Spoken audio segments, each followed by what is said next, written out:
Hi there, my name is Tom, and I am new to woodworking. The reason is I grew up watching Norm Abrams on the New Yankee Workshop and the Woodwright Shop on PBS, and I always was fascinated with woodworking, and so I decided after watching the Samurai Carpenter's wood workbench build that I would go ahead and start my woodworking journey with building that workbench. So I've been in the process of acquiring the basic tools to get a start. So I want to share that journey with you and show you where I'm at. I'm just getting started. I'll show you the tools that I have and what I've acquired in terms of material to build that workbench.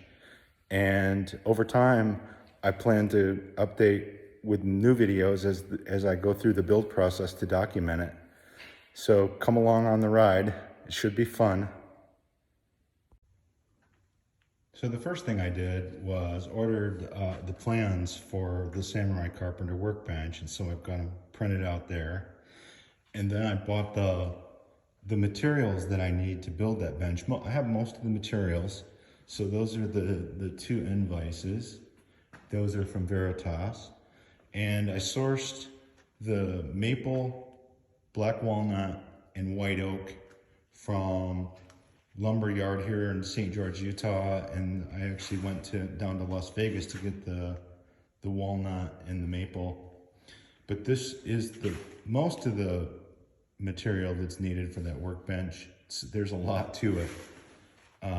And my first step will be to build the legs.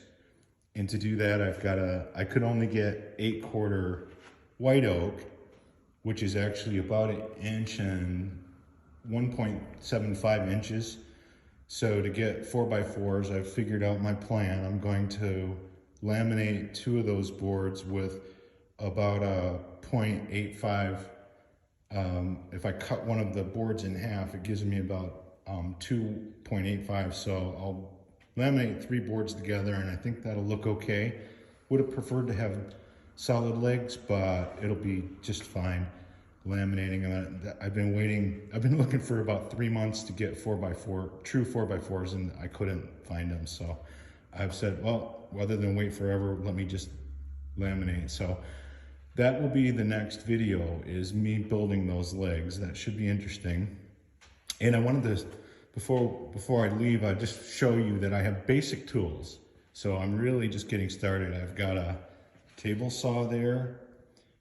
Really want to get a nice saw stop someday, but for building this workbench, I'll get by with that.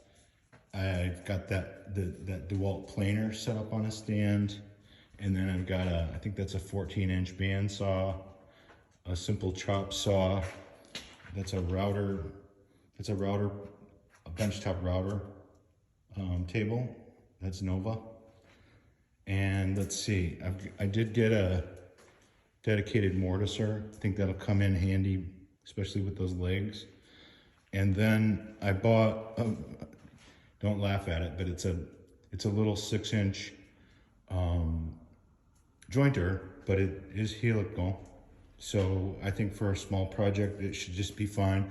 I want to get some miles on some of these basic tools before I, invest in bench, floor standing models that are a lot more expensive.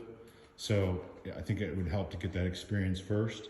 And then I've been getting some hand tools to get ready for building this bench. And so I got actually a bunch of the Lie-Nielsen planers, got some Japanese hand saws, some mallets, got cross-cut and rabbiting saws. Those are also Lie-Nielsen. Got the Shapton.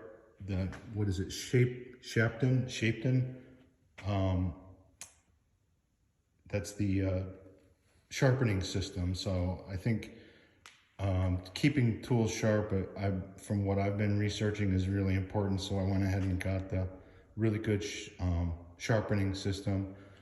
There's a little, what do you call that? A rabbet plane, and then some woodpecker precision measuring.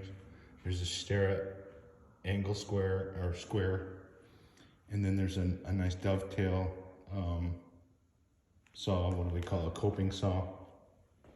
So yeah, basic tools, but hopefully that gets me some sawdust flying and gets this bench top off the ground. And so stay with me and look forward to some new videos coming out where we make some sawdust fly. Okay, thanks, bye.